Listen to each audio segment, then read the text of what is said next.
नमस्कार, आदाब, अस्सलाम वालेकुम, सत श्री अकाल। दोस्तों, अभी मेरे पास एक शख्सियत ऐसे मौजूद हैं जो किसी भी तारुफ का मोहताज नहीं है और सामाजिक कार्यकर्ता भी हैं और एआईएमआई पार्टी से जुड़े भी हैं।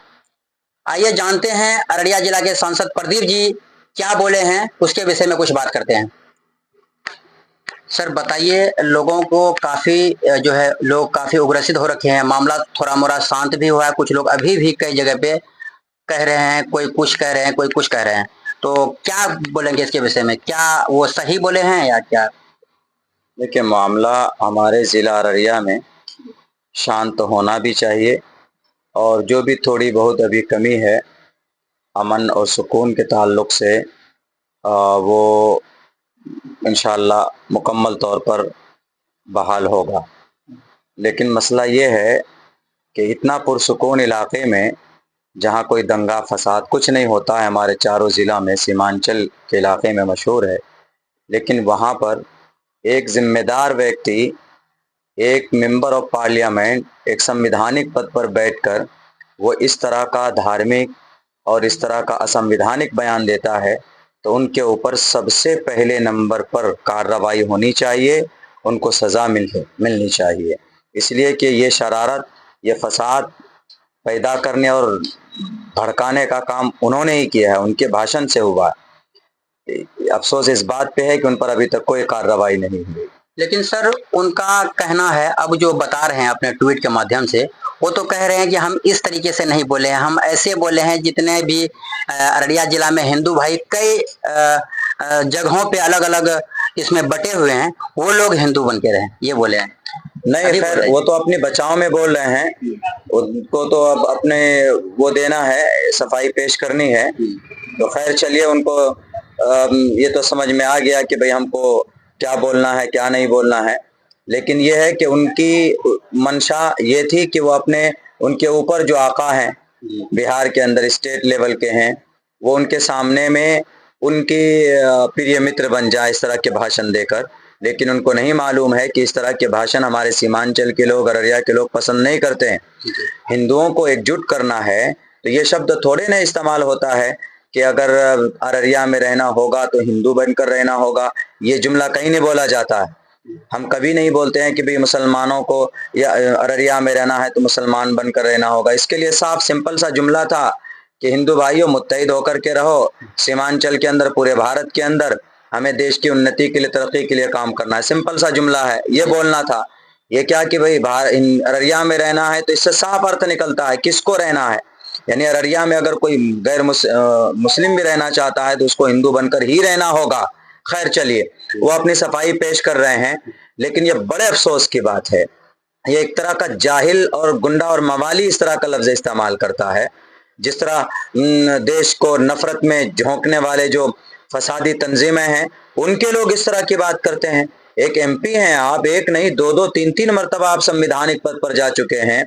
आप जिला, एक डिस्ट्रिक्ट का आप जिम्मेदार व्यक्ति हैं पार्लियामेंट के अंदर में, और आप इस तरह के भाषण देते हैं एक मिनिस्टर को खुश करने के लिए।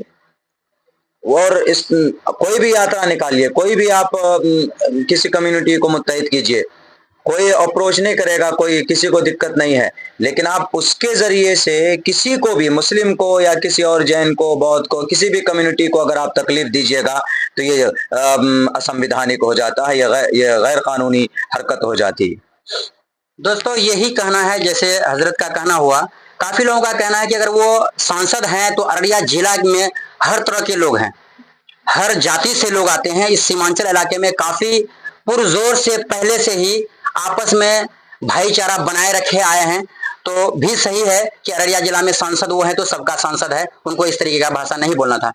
अच्छा सर, अब एफआईआर हो चुका है 500 लोगों के ऊपर, इसके विषय में क्या कहेंगे? ये तो प्रशासन की कमी है। अरे जिसने जुर्म किया है, जो उल्टा सीधा बोला है, आप उस पर कोई कार्रवाई नहीं कर रहे हैं। उसको Y+ सिक्योरिटी दी गई है क्योंकि वो एमपी है।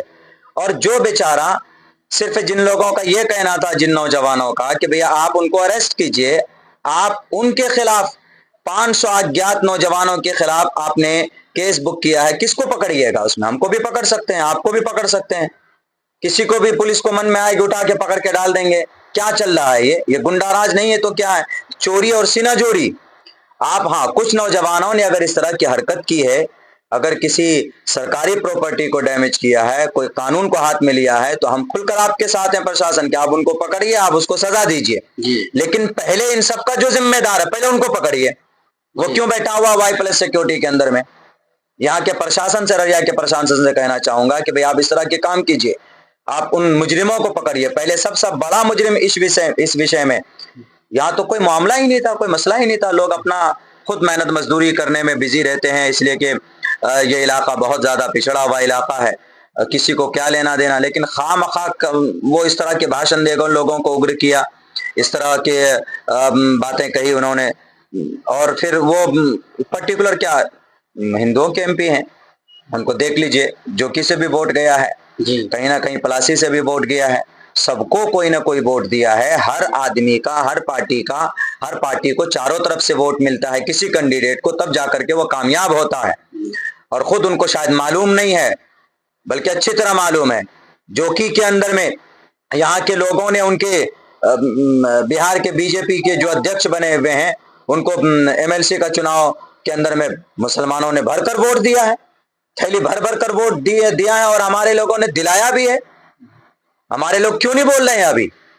जो हमारे नेता लोग हैं, जो कि हाट के अंदर में जो एकदम बिल्कुल भर भर के उनके झोली में, जायसवाल साहब की झोली में वोट दिलवाया, आज क्यों नहीं दिलीप जायसवाल साहब बोलते हैं प्रदीप सिंह ये तुम गलत बोल रहे हो, क्योंकि हम जो MLC बने हैं मुसलमानों के वोट के बदौलत बने हैं।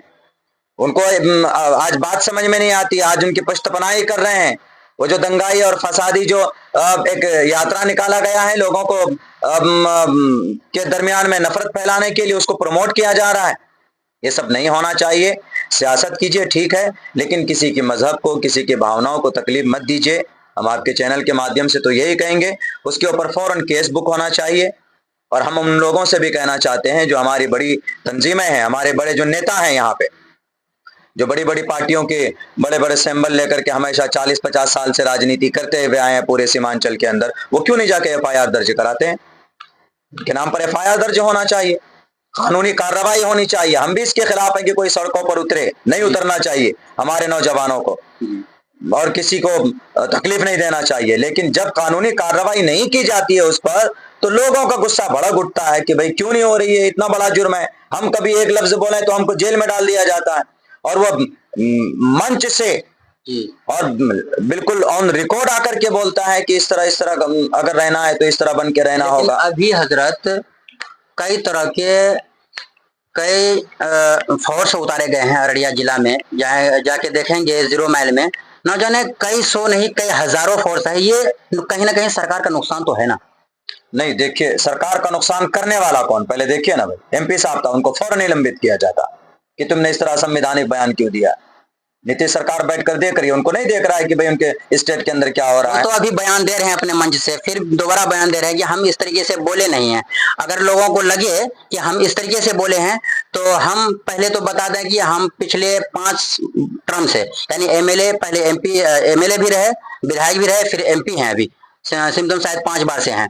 तो बोले कि हम हर तरीके का कमी कोताही को जानते हैं, हम इस तरीके का भाषण नहीं दिए हैं।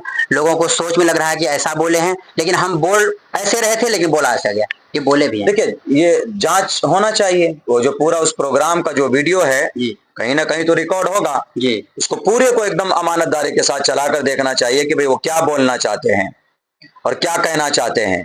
अब प्रदीप साहब हैं, बहुत दिन से कुर्सी पर हैं, पावर में हैं, उनको तो यहाँ की तरक्की के लिए काम करना चाहिए ना।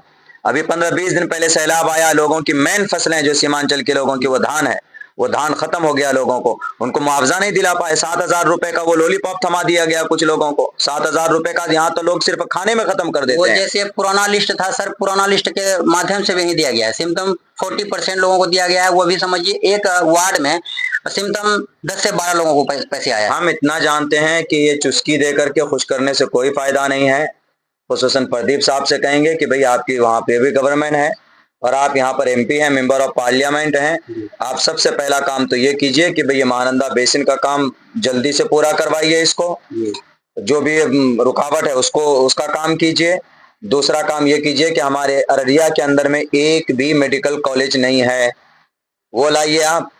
कोई ट्रेनिंग कॉलेज नहीं है, कोई यूनिवर्सिटी नहीं है, जो है तो उसकी हालत बुरी है। आप इन तालीम के मैदान में काम कीजिए ताकि आने वाली नस्ल आपको याद रखे कि भाई कोई था, कोई काम करके गया था। आप काम कीजिए, लोग आपके साथ होंगे। काम तो करते नहीं है, सिर्फ भाषण देकर के नफरत फैलाते हैं।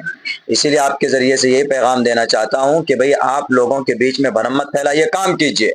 आपको कुर्सी मिली है काम करने के लिए, आपको जो काम करना है वो काम नहीं करते हैं, आपको जो काम नहीं करना है वो काम करते हैं अपने नेताओं को खुश करने के लिए। चलिए दोस्तों, बहुत ही अच्छी अच्छी बातें बताएं हजरत, क्योंकि इनकी बात बहुत कीमती है। अगर माना जाए तो कहीं ना कहीं उनकी अगर कमी कोताही है वो भी माने। और लास्ट में हजरत पूरा जिला वासियों से क्या कहेंगे अमन और शांति के विषय में? मैं ये कहूंगा कि जितने भी नौजवान हैं और जितने भी प्रोटेस्ट एहतजाज करने वाले हैं, अमन और सुकून का माहौल कायम रखें। मेरे ख्याल से बेहतर है, सड़कों पे आने से ज़्यादा बेहतर है कि उनके लिए उनके ऊपर केस बुक होना चाहिए, उनके ऊपर FIR दर्ज होना चाहिए और उनको सज़ा मिलनी चाहिए। और जो भी और उसका जांच होना चाहिए कि जांच होगा, जांच का मुतालबा हम करते हैं। वीडियो के अंदर में क्या बोला है और यकीनन वो मुजरिम है, उस वीडियो के आधार पर मुजरिम है। और लोगों से कहते हैं कि अमन शांति बनाए रखें, कोई भी कानून को हाथ में मत लीजिए, इसलिए कि आपकी ज़िंदगी बहुत कीमती है। आप चले जाते हैं जेल के सलाखों के पीछे तो यहाँ पर आपके परिवार परेशान होते हैं। आप उग्र न हो और कोई भी असंवैधानिक काम न करें, मेरा यही पैगाम। दोस्तों, मैं पहले भी बता रखा हूँ, एक वीडियो में मेरी आई है कि ये एकदम अत्यंत पिछड़ा इलाका है, सीमांचल इलाका। एक अररिया जिला जो है काफी बाढ़ से ग्रस्त है। हर साल में यहाँ पे बाढ़ आती है। ऐसा काम आप ऐसा कदम ना उठाएं ताकि किसी भाई को तकलीफ हो। लोग यहाँ से अररिया जिला से उठकर बिहार से बाहर जाकर कमाते हैं। आपके एक गलती से कहीं ना कहीं जो लोग बेगुनाह हैं वो भी सवारे जाते हैं। जैसे भी 500 लोगों के ऊपर FIR दर्ज हुआ है, तो 500 लोगों के ऊपर FIR जो दर्ज हुआ है तो किसी का नाम जद नहीं है, वो किसी को भी उठा सकते हैं। कहीं ना कहीं उसमें बेगुनाह लोग उठाए जाएंगे। तो ऐसा अफवाह ना फैलाएं। चलिए मिलेंगे फिर किसी दूसरे वीडियो के साथ, तब तक के लिए जय हिंद।